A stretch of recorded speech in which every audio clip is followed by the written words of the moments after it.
ദൈവ തിരുനാമത്തിന് മഹത്വമുണ്ടാവട്ടെ. Bible reading പ്രോഗ്രാമിൽ സംബന്ധിക്കുന്ന ഏവർക്കും കർത്തൃനാമത്തിൽ സ്നേഹവന്ദനം അറിയിക്കട്ടെ. ഇന്ന് നമ്മൾ ഉൽപ്പത്തി പുസ്തകം 11-ാം അധ്യായമാണല്ലോ വായിക്കുന്നത്. 10-ാം അധ്യായത്തിൽ നോഹയുടെ 3 മക്കൾ ശേം, ഹാം, യാഫേത്ത് അവരുടെ തലമുറകളെക്കുറിച്ചും അവരുടെ ആ വംശാവലിയെക്കുറിച്ച് നാം വായിച്ചു. അതിലേറ്റവും അറിയപ്പെട്ട അല്ലെങ്കിൽ മറ്റുള്ളവരാൽ അംഗീകരിക്കപ്പെട്ട ഒരു മനുഷ്യനുണ്ടായിരുന്നു. അവൻ്റെ പേരായിരുന്നു നിമ്രോദ്. ബാബേൽ പട്ടണവും നിനിവ പട്ടണവും അങ്ങനെ അനേക പട്ടണങ്ങൾ പണിയത്തക്കവണ്ണം അദ്ദേഹം കഴിവുള്ളവനായിരുന്നു. അതുപോലെ ഒരു നായാട്ട് വീരനായിരുന്നു. ദുഷ്ടമൃഗങ്ങളിൽ നിന്ന് മനുഷ്യരെ സംരക്ഷിച്ച് ജനങ്ങളുടെ ഇടയിൽ വളരെ അംഗീകാരം ലഭിച്ച ഒരു വ്യക്തിത്വമായിരുന്നു അദ്ദേഹം. ഇനി 11-ാം അധ്യായത്തിലേക്ക് നമ്മൾ വരുമ്പോൾ അദ്ദേഹത്തിൻ്റെ നേതൃത്വത്തിൽ തന്നെ ബാബേൽ ഗോപുരം അഥവാ ബാബേൽ കോട്ട പണിയുവാനുള്ള അവരുടെ ശ്രമത്തെയാണ് നമ്മൾ കാണുന്നത്. ആദ്യമായി ഭൂമിയിൽ ഇഷ്ടിക കൊണ്ട് കെട്ടിടം പണിയാമെന്ന് അവിടെ പറയുന്നു. മനുഷ്യന് ഭൂമിയിൽ ജലപ്രളയത്തിന് ശേഷം മനുഷ്യന് വർദ്ധിച്ചു വരികയും ദൈവം കൊടുത്ത സാഹചര്യം അനുസരിച്ച് അനേക കാര്യങ്ങൾ അവൻ കണ്ടുപിടിക്കുകയും അതനുസരിച്ച് അതൊക്കെ ജീവിതത്തിൻ്റെ ഭാഗങ്ങളാക്കി മാറ്റുകയും ചെയ്തിട്ടുണ്ടാവാം. പക്ഷെ ഇവിടെ അവരെ ഒന്നിച്ചു കൂട്ടാൻ പ്രേരിപ്പിക്കുന്നത് അവരുടെ സ്വാർത്ഥതയാണ്. അവർ പറയുന്നത്, നമുക്ക് ഒന്നിച്ച് ഒരു അഡ്രസ്സ് ഉണ്ടായി നമുക്കെല്ലാവർക്കും കൂടി ഒരു സ്ഥലത്ത് താമസിക്കണം. ദൈവം അവരെ അനുഗ്രഹിച്ചപ്പോൾ പറഞ്ഞത്, നിങ്ങൾ ഭൂമിയിൽ നിറയുവീൻ എന്ന്, വർദ്ധിച്ചു വരികയും ഭൂമിയിൽ നിറയുവീൻ എന്ന് പറയുന്ന ദൈവികമായ പദ്ധതിക്ക് വിരുദ്ധമായി എല്ലാവരും കൂടി ഒരു സ്ഥലത്ത് കൂടുവാനുള്ള ശ്രമമാണ് ഇവിടെ കാണുന്നത്. അതിന് ദൈവത്തോട് അവർ ആലോചന ചോദിക്കുന്നില്ല എന്നുള്ളതാണ് പ്രശ്നം. ഈ ഭൂമിയിലെ ആദ്യത്തെ കുടുംബയോഗം എന്ന ഈ മീറ്റിങ്ങിനെ കുറിച്ച് നമുക്ക് പറയാം. നിമ്രോദാണ് എന്ന് പറയുന്ന ആ മനുഷ്യനാണ് ഈ ആലോചനയുടെ അഥവാ ഈ കുടുംബയോഗത്തിൻ്റെ പ്രസിഡന്റ് എന്ന് നമുക്ക് പറയാം. ദൈവത്തെ കൂടാതെ അവരെല്ലാവരും അവിടെ ഒന്നിച്ചു കൂടുകയാണ്. അവിടെ ദൈവത്തോട് ആലോചന ചോദിക്കുകയോ പ്രാർത്ഥിക്കുകയോ ഒന്നും ചെയ്യുന്നില്ല. നോഹ നമ്മൾ കണ്ടു, പെട്ടകത്തിൽ നിന്ന് ഇറങ്ങിയ ഉടനെ തന്നെ യാഗപീഠം പണിത് ദൈവത്തിന് യാഗമർപ്പിച്ച് ദൈവത്തോട് ആലോചന ചോദിച്ച് ദൈവികമായ രീതിയിലാണ് അവൻ്റെ പ്രവർത്തനങ്ങളൊക്കെയും ഈ ഭൂമിയിൽ ആകണമെന്നുള്ള ആഗ്രഹത്തോടു കൂടിയാണ് അദ്ദേഹം ഭൂമിയിൽ തൻ്റെ ജീവിതം പിന്നീടുള്ള ജീവിതം ആരംഭിക്കുന്നത്. എന്നാൽ ആ തലമുറയിൽ വരുന്ന അവർ ദൈവത്തെ കൂടാതെ, കാരണം അവർക്ക് ചിന്തിക്കാനും പ്രവർത്തിക്കാനും ഒക്കെയുള്ള കഴിവ് ഇപ്പോൾ അവർക്ക് ലഭിച്ചു. മണ്ണുകൊണ്ട് ഇഷ്ടിക ഉണ്ടാക്കാൻ വരെ അവർ പഠിച്ചു. ഇനി ദൈവത്തിൻ്റെ ആവശ്യമില്ല, അവരുടെ ബുദ്ധി കൊണ്ടും അവരുടെ കഴിവുകൊണ്ടും പല കാര്യങ്ങൾ ചെയ്യാമെന്നുള്ള ഒരു ചിന്തയിലേക്ക് അവർ പോവുകയാണ്. അപ്പോൾ ഈ ബാബേൽ എന്ന് പറയുന്നത് വാസ്തവത്തിൽ ഇന്ന് ക്രൈസ്തവ മതത്തിൻ്റെ കൂടി ഒരു പ്രതീകമാണ്. മനുഷ്യൻ വളരെ കഴിവുള്ളവനാണ്. ദൈവം പറയുന്നു, മനുഷ്യന് പല കാര്യങ്ങളും സാധിക്കും. അതുകൊണ്ട് നമ്മൾ ചെന്ന് അവരെ അതിൽ നിന്ന് അവരെ പിന്തിരിപ്പിക്കണം. അതാണ് അവരുടെ ഭാഷ കലക്കമെന്ന് പറയുന്നത്. കാരണം മനുഷ്യന് ആ കഴിവ് ലഭിക്കുന്നത് ദൈവത്തിൻ്റെ സ്വരൂപവും സാദൃശ്യത്താലും അവൻ സൃഷ്ടിക്കപ്പെടുന്നത് കൊണ്ടാണ്. അങ്ങനെ സൃഷ്ടിക്കപ്പെട്ടതുകൊണ്ടാണ് അവന് ഈ കഴിവുകളൊക്കെ ലഭിച്ചിട്ടുള്ളത്. പക്ഷേ ആ ദൈവ സ്വരൂപത്തെയും സാദൃശ്യത്തെയും വിസ്മരിച്ച് ദൈവത്തെ വിസ്മരിച്ചുകൊണ്ടുള്ള ഒരു പ്രവർത്തനത്തിലേക്കാണ് ഇവർ പോകുന്നത്. അവിടെ വെച്ച് അവരുടെ ഭാഷ പിന്നീട് അല്ലെങ്കിൽ കലങ്ങിപ്പോകുന്നതായി, അതുവരെ ഭൂമിയിൽ ഒരു ഭാഷയായിരുന്നു നമ്മൾ വായിക്കുന്നുണ്ട്. നമുക്കറിയാം, ഭൂമിയിലെ ഏറ്റവും വലിയ പിണക്കമെന്ന് പറയുന്നത് ഭാഷ പിണക്കമാണ്. ആ ഭാഷ പിണങ്ങിക്കഴിഞ്ഞാൽ പിന്നീട് എന്ന് പറഞ്ഞാൽ ഒരാൾക്ക് മറ്റൊരാളെ അംഗീകരിക്കാൻ സാധിക്കുന്നില്ല, ഒരാൾക്ക് മറ്റൊരാളെ സ്വീകരിക്കാൻ സാധിക്കുന്നില്ല, ഒരാൾ പറയുന്ന മറ്റൊരാൾക്ക് മനസ്സിലാവുന്നില്ല, അല്ലെ ഉൾക്കൊള്ളാൻ പറ്റുന്നില്ല. അതാണ് ഭാഷകലക്കം. ഭൂമിയിലുള്ള എല്ലാ കലഹത്തിൻ്റെയും അടിസ്ഥാനം ഇപ്രകാരമുള്ള ഒരു ഭാഷകലക്കം ആണല്ലോ. അപ്പോൾ ഈ ബാബേൽ ഗോപുരം പണിയുന്നതോടുകൂടി അവർ അവിടെ നിന്ന് ചിതറിപ്പോകേണ്ട ഒരു സാഹചര്യം അവിടെ ഉണ്ടാവുകയാണ്. പഴയ നിയമത്തിൽ മറ്റൊരിടത്തും ഇതിനെപ്പറ്റിയുള്ള പരാമർശം നമുക്കിനി കാണാൻ പറ്റുകയില്ല. യഹോവയും മനുഷ്യനും തമ്മിലുണ്ടായ ആ വിടവിൻ്റെ അതിരൂക്ഷമായ ഒരു സാഹചര്യം ഇവിടെ നമുക്ക് കാണാൻ സാധിക്കുന്നുണ്ട്. എന്തുകൊണ്ട് ഈ ഭൂമിയിൽ വിവിധ രാഷ്ട്രങ്ങളും വംശങ്ങളും ഭാഷകളും ഉണ്ടായി എന്നതിന് ഇസ്രായേൽ ജനം കൊടുക്കാൻ ശ്രമിക്കുന്ന, അല്ലെങ്കിൽ മോശ കൊടുക്കാൻ ശ്രമിക്കുന്ന ഒരു വിശദീകരണമായി വേദപണ്ഡിതന്മാർ ഇതിനെ കാണുന്നു.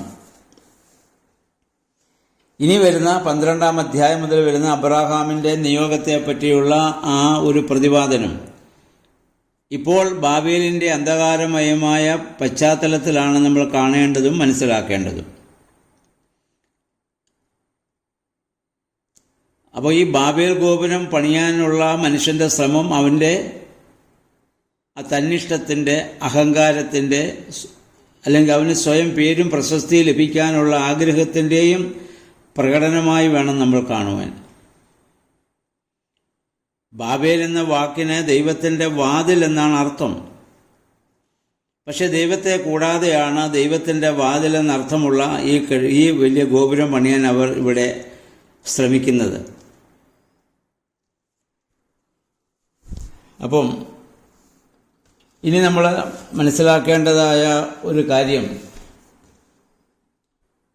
ഈ ബാബേൽ എന്ന് പറയുന്നത് ദൈവത്തിൽ നിന്ന് ദൈവത്തിൻ്റെ പേര് പറയുന്നെങ്കിലും ദൈവവുമായി ബന്ധമില്ലാത്തൊരു സാഹചര്യം. ഇന്നും ക്രൈസ്തവ സഭയ്ക്കും സമൂഹത്തിനൊക്കെ ഈ ബാബേലിൻ്റെ അനുഭവമല്ലേ സംഭവിച്ചിരിക്കുന്നതെന്ന് നമ്മൾ ചിന്തിക്കേണ്ടതാണ്. ഇന്നെല്ലാ ക്രൈസ്തവ സമൂഹങ്ങളിലും ഭാഷ പിണക്കം ഉണ്ട്. ഒരാൾ പറയുന്നത് മറ്റൊരാൾക്ക് മനസ്സിലാവുന്നില്ല, അല്ലെ ഒരാൾ പറയുന്നത് മറ്റൊരാൾക്ക് അംഗീകരിക്കാൻ പറ്റുന്നില്ല. അത് മുഖാന്തരമാണ് ഇപ്പം സഭകളിലൊക്കെ വ്യവഹാരങ്ങളും തർക്കങ്ങളും ഒക്കെ കൂടുതൽ ശക്തമാകുന്നത്. ആർക്കും ആരെയും അംഗീകരിക്കാൻ പറ്റാത്തതായ ഒരു സാഹചര്യമാണ് ഇത്. യഥാർത്ഥത്തിൽ പൈശാചിക, ദൈവത്തിൻ്റെ പേര് പറഞ്ഞുകൊണ്ടുള്ള പൈശാചികമായൊരു പ്രവർത്തനമായി നമ്മളിതിനെ കാണേണ്ടതാണ്. ബാബേലിൻ്റെ അനുഭവത്തിൽ പലതരം ഐക്യം അവർക്കുണ്ട്. അവർ ഒരുമിച്ച് കൂടുന്നു, ആലോചിക്കുന്നു. മാനുഷികമായ ബുദ്ധി, മാനുഷികമായ കഴിവ്, മാനുഷികമായ മഹത്വം, ഇവയിലെല്ലാം ഒരേ ഭാഷ നമുക്ക് കാണാൻ പറ്റുന്നുണ്ട്. അതൊക്കെ ഈ ലോകത്തിൻ്റെ ഭാഷയാണ്. നിർഭാഗ്യവശാൽ പല ക്രിസ്തീയ നേതാക്കന്മാരും ഈ ഭാഷയിലാണെന്ന് സംസാരിക്കുന്നത്. നമ്മുടെ കർത്താവ് ബലഹീനതയിൽ അവൻ ക്രൂശിക്കപ്പെട്ടവനാണ്. ജനത്തെ ആകർഷിക്കുവാനുള്ള സൗന്ദര്യം പോലും യേശുവിനില്ലായിരുന്നുവെന്ന് യെശയ്യാ 53:2, 2 കൊരിന്ത്യർ 13:4 ഒക്കെ വായിക്കുമ്പോൾ നമുക്ക് മനസ്സിലാകും. അവിടുന്ന് ഒരു ദാസനെ പോലെ തൻ്റെ ശിഷ്യന്മാരുടെ പാദം കഴുകി കാണിച്ച് അവർക്ക് ദാസനെ പോലെ ശുശ്രൂഷ ചെയ്യാൻ തയ്യാറായ യേശുവും ഇന്ന് ബാബേൽ പ്രസ്ഥാനത്തിൻ്റെ അധിപതികളായിരിക്കുന്ന ആ നേതൃത്വം തമ്മിൽ എന്താണ് ബന്ധം? ഒരു ബന്ധവുമില്ലാത്ത ഒരു സാഹചര്യമാണ് നമുക്കിന്ന് കാണാൻ സാധിക്കുന്നത്. നമ്മുടെ കർത്താവിന് പ്രത്യേകിച്ച് പേരുകളൊന്നുമില്ലായിരുന്നു. മനുഷ്യപുത്രൻ എന്നാണ് അവൻ വിളിക്കപ്പെടാൻ ആഗ്രഹിച്ചത്. ഒരിക്കൽ യഹൂദന്മാരെല്ലാവരും കൂടി യേശുവിനെ, തൻ്റെ ശിഷ്യന്മാരെല്ലാം കൂടി തന്നെ രാജാവാക്കാൻ ശ്രമിക്കുന്നുവെന്ന് അറിഞ്ഞിട്ട് കർത്താവ് അവിടെ നിന്ന് ഒഴിഞ്ഞുപോയ കാര്യങ്ങളും ഒക്കെ നമുക്കറിയാം. അപ്പോൾ ബാബേൽ എന്ന് പറയുന്നത് ദൈവത്തെ കൂടാതെ മനുഷ്യൻ തൻ്റെ കഴിവുകളിൽ മാത്രം ആശ്രയിച്ച് ചെയ്യുന്ന പ്രവർത്തനത്തെയാണ് ബാബേലിൻ്റെ അനുഭവം എന്ന് പറയുന്നത്. എന്നാൽ ഇതിന് വിരുദ്ധമാണ് പെന്തിക്കോസ്തുടെ ദിവസം, പുതിയ നിയമത്തിലെ. അതിനെക്കൊണ്ട് സഭാപിതാക്കന്മാർ ആ ദിവസത്തെ 2-ാം ബാബേൽ എന്നാണ് വിളിക്കുന്നത്. 2-ാം ബാബേൽ. 1-ാം ബാബേലിൽ ഒരു ഭാഷ പല ഭാഷയായി മാറ്റപ്പെട്ടെങ്കിൽ 2-ാം ബാബേലായ പെന്തിക്കോസ്തിൽ പല ഭാഷ ഒരു ഭാഷയായതുപോലെയായി. അപ്പോസ്തലപ്രവൃത്തികൾ 2-ാം അധ്യായത്തിൽ നമ്മൾ നേരത്തെ ചിന്തിച്ചതാണ്. അവരെല്ലാവരും പരിശുദ്ധാത്മ ദാനത്തിനു വേണ്ടി ഒരുമനപ്പെട്ട് പ്രാർത്ഥിക്കുമ്പോൾ അവിടെയാണ് ദൈവത്തിൻ്റെ പരിശുദ്ധാത്മാവ് ഇറങ്ങി ആവസിക്കുകയും അന്ന് ആ സംഭവത്തിൽ അവിടെ ഓടിക്കൂടിയ 16-18 ഭാഷക്കാർക്ക് അവരവരുടെ ഭാഷയിൽ സ്ത്രീഹന്മാർ സംസാരിച്ചത് മനസ്സിലാവുകയും ചെയ്തു. അതാണ് പല ഭാഷ ഒരു ഭാഷയായി മാറിയ അനുഭവം. അതുകൊണ്ടാണ് പിതാക്കന്മാർ അതിനെ രണ്ടാം ബാബേൽ എന്ന് പറയുന്നത്. ഒന്നാം ബാബേൽ ഭാഷ കലക്കത്തിൻ്റേതാണെങ്കിൽ രണ്ടാം ബാബേൽ ഭാഷയുടെ ഐക്യതയിലുള്ളതായ വലിയ അനുഭവമാണ്. അപ്പം അതെന്തുകൊണ്ടാണ് അവർക്ക് അങ്ങനെ ചെയ്യാൻ സാധിച്ചത്? അവർ പരിശുദ്ധാത്മാവിന് വേണ്ടി കാത്തിരുന്നു. അവർ ഒരുമനപ്പെട്ട് പ്രാർത്ഥിച്ചു. കർത്താവ് പറഞ്ഞു, ഞാൻ പോയതിനു ശേഷം പരിശുദ്ധാത്മാവെന്ന കാര്യസ്ഥൻ വരും, അവനുവേണ്ടി നിങ്ങൾ കാത്തിരിക്കണം. സ്ത്രീഹന്മാരും പരിശുദ്ധ അമ്മയും അവരെല്ലാവരും കൂടി അങ്ങനെ പ്രാർത്ഥനാപൂർവം കാത്തിരുന്നിടത്താണ് ദൈവത്തിൻ്റെ പരിശുദ്ധാത്മാവ് ഇറങ്ങി ആവശ്യിച്ചതും വിവിധ ഭാഷകൾ ഒരു ഭാഷയായിത്തീരുന്ന അവസ്ഥയിലേക്ക് അവർക്ക് കടന്നു വരുവാൻ സാധിച്ചത്. അവിടെ അവർ ഒരുമനപ്പെട്ടു എന്നുള്ളതാണ് പ്രത്യേകത. ആ ഐക്യം കാരണം അവർ ദൈവത്തിൽ ആശ്രയിച്ച് ദൈവത്തോട് പ്രാർത്ഥിച്ചുകൊണ്ടിരുന്നു. അപ്പോൾ അസാധ്യമായതിനെ സാധ്യമാക്കി തീർക്കത്തക്കവണ്ണം ജ്ഞാനത്തിൻ്റെയും വിവേകത്തിൻ്റെയും ആത്മാവിനാൽ അവരൊക്കെ നിറയപ്പെടുകയാണ്. അന്നത്തെ പൗലോസ്ലീഹായുടെ ഒറ്റ ദിവസം നടത്തിയ പ്രസംഗത്തിൽ 3000-ഓളം ആളുകൾ സഭയോട് ചേർക്കപ്പെട്ടു, വിശ്വസിച്ചുവെന്ന് അപ്പോസ്തലപ്രവൃത്തികൾ നമ്മൾ വായിക്കുന്നുമുണ്ട്. അതിനുശേഷം നിരക്ഷര കുക്ഷികളായ സ്ത്രീഹന്മാരൊക്കെ ശക്തീകരിക്കപ്പെട്ടതും ജ്ഞാനത്തോടെ സംസാരിക്കാനും പ്രവർത്തിക്കാനും ദൈവത്തിൻ്റെ സുവിശേഷം അറിയിക്കാനും അവർക്ക് സാധിച്ചതെന്തുകൊണ്ട്? ദൈവത്തിൽ ആശ്രയിച്ച് അവർ കാത്തിരുന്ന പരിശുദ്ധാത്മാവ് അവരിൽ വന്നതുകൊണ്ടാണ്.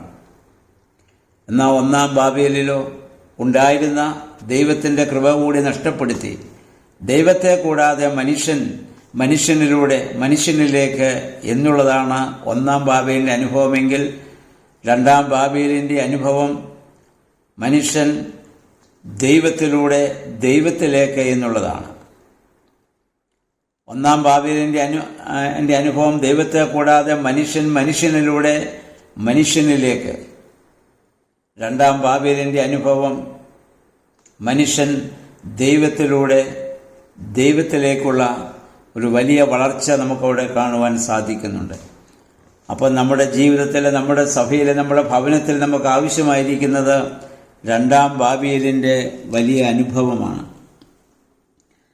ഒന്നാം ബാബേൽ എന്ന് പറയുന്നത് മറുതലിപ്പിൻ്റെ അനുഭവമാണെങ്കിൽ രണ്ടാം ബാബേൽ എന്ന് പറയുന്നത് സമർപ്പണത്തിൻ്റേതാണ്.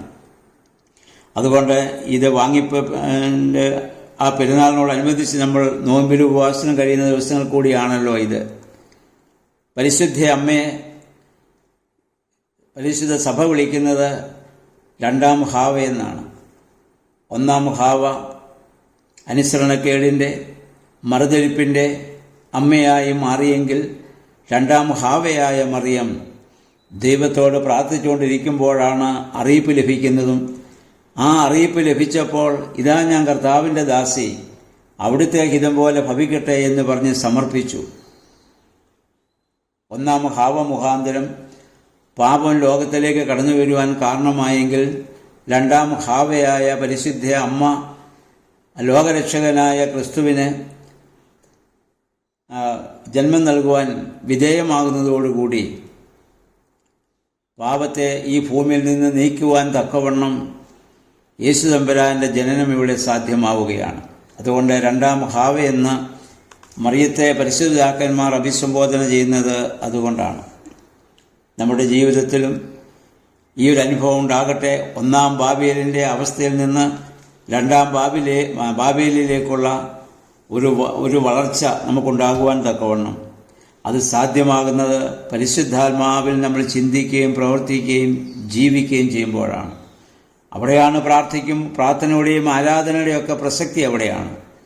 അപ്പോഴാണ് ദൈവാത്മാവ് നമ്മിൽ ഇടപെടുകയും പ്രവർത്തിക്കുകയും നമ്മൾ ശക്തരായിട്ട് തീരുകയും ചെയ്യുന്നത്. അപ്പോൾ ഇതിൻ്റെ 10-ാം വാക്യം മുതൽ ശേമിൻ്റെ പാരമ്പര്യത്തിൽ ക്രിസ്തു ജനിക്കുന്നു. 24 മുതൽ 26 വാക്യങ്ങൾ അല്ലെങ്കിൽ ആ തേരഹിൻ്റെ അബ്രാഹാം, അതിൽ നിന്ന് പിന്നീട് ആ വംശത്തിൽ നിന്നാണല്ലോ യേശുവിൻ്റെ ആഗമനം ഇവിടെ സംഭവിക്കുന്നത്. അപ്പോൾ 11-ാം അധ്യായം ഇതോടുകൂടി അവസാനിക്കുകയാണ്. ഞാൻ നേരത്തെ പറഞ്ഞിരുന്നു, ബൈബിളിൻ്റെ മുഖവുര എന്ന പേരിലാണ് 1 മുതൽ 11 വരെയുള്ള അധ്യായങ്ങൾ ഇവിടെ അറിയപ്പെടുന്നത്.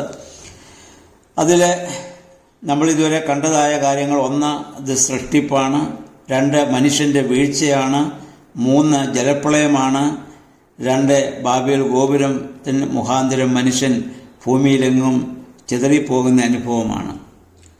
ദൈവത്തിൻ്റെ ഉദ്ദേശത്തിൽ ഈ പിരിച്ചിൽ അനുഗ്രഹമാണ്. കാരണം ലോകം മുഴുവൻ അവർ വ്യാപരിക്കണമെന്നുള്ളതാണ്. എന്നാൽ മനുഷ്യനെ സംബന്ധിച്ചിടത്തോളം അത് ശാപമായിരുന്നു. അവർ പരസ്പരം അകലേണ്ട സാഹചര്യം അവരിൽ വന്നുകൂടുകയാണ്. അപ്പം അതുകൊണ്ട് ഈ 1 മുതൽ 11 വരെയുള്ള അധ്യായങ്ങൾ ഇന്നിവിടെ അവസാനിക്കുന്നു. നാളെ മുതൽ 12-ാം അധ്യായം ആരംഭിക്കുകയാണ്. അവിടെയാണ് ദൈവം അബ്രഹാമിനെ വിളിക്കുന്നതും. ഇനി വാഗ്ദത്ത പിതാക്കന്മാരുടെ കാലത്തേക്ക് നമ്മൾ പ്രവേശിക്കുകയാണ്. 1 മുതൽ 11 വരെയുള്ള അധ്യായങ്ങൾ ഒരു യഥാർത്ഥ ചരിത്രമല്ല, ഒരു പ്യുവർ ഹിസ്റ്ററി അല്ല എന്ന് ഞാൻ പല പ്രാവശ്യം ഓർമ്മപ്പെടുത്തി. അപ്പോൾ അതുകൊണ്ട് പലതും സിംബോളിക്കായിട്ടും പ്രതീകാത്മകമായിട്ടുള്ള അവതരണങ്ങളും ഇസ്രായേൽ ജനത്തിൻ്റെ ചോദ്യങ്ങൾക്കുള്ള മറുപടിയായി അതിന് അന്നത്തെ പാരമ്പര്യങ്ങളിൽ നിന്നും അല്ലെങ്കിൽ അന്നുണ്ടായിരുന്നതായ പല സംഭവങ്ങളിൽ നിന്നും ഇങ്ങനെയുള്ള കഥകളൊക്കെ പറഞ്ഞ് അതുമായി ബന്ധപ്പെട്ട ദൈവവും ഇസ്രായേൽ ജനത്തോട് എങ്ങനെ ഇടപെട്ടു എന്നുള്ളതിന് മോശ കൊടുത്ത വിശദീകരണമായി നമുക്കിതിനെ കാണാവുന്നതാണ്. ഇനി 12-ാം അധ്യായം മുതൽ ഒരു പ്യുവർ ഹിസ്റ്ററി നമുക്ക് കാണാൻ പറ്റും. ഈ 4 പിതാക്കന്മാർ, അബ്രഹാം, ഇസ്ഹാക്ക്, യാക്കോബ്, യോസെഫ്, ഇത് 4 പിതാക്കന്മാരുടെ കാലമാണ്. ഇനി 12 മുതൽ 50 വരെയുള്ള അധ്യായങ്ങൾ. അവർക്കാണ് ദൈവം വാഗ്ദത്തം മുഴുവൻ കൊടുത്തത്. ആ വാഗ്ദത്ത നിവൃത്തിയായിട്ടാണ് നമ്മുടെ കർത്താവിൻ്റെ മനുഷ്യാവതാരം ഭൂമിയിൽ സംഭവിക്കുന്നത്. ആ കാര്യങ്ങളെക്കുറിച്ച് നാളെ മുതൽ നമുക്ക് പഠിക്കുവാനിടയാകട്ടെ. അത് നമുക്ക് പഠിക്കാൻ ശ്രമിക്കുമ്പോൾ ദൈവത്തിൻ്റെ പരിശുദ്ധാത്മാവിൽ വായിക്കുവാനും പഠിക്കുവാനും നമുക്കിടയായിത്തീരണം. അതിനെല്ലാവരും ശ്രമിക്കുക. മറ്റുള്ളവരെ കൂടി വേദപുസ്തകം വായിപ്പിക്കുവാനുള്ള ഒരു പ്രേരണ നമ്മുടെ ഭാഗത്തു നിന്നുണ്ടാവണം. കാരണം അതൊരു സുവിശേഷത്തിൻ്റെ ഭാഗമാണ്. വായിക്കുമ്പോഴാണല്ലോ ദൈവാത്മാവ് നമ്മുടെ ഹൃദയങ്ങളിൽ ശക്തമായി ഇടപെടുന്നത്. അതിന് നമ്മുടേതായ അതൊരു സുവിശേഷ പ്രവർത്തനമായി കണ്ടുകൊണ്ട് പ്രവർത്തിക്കുവാൻ എല്ലാവരും പരിശ്രമിക്കുക.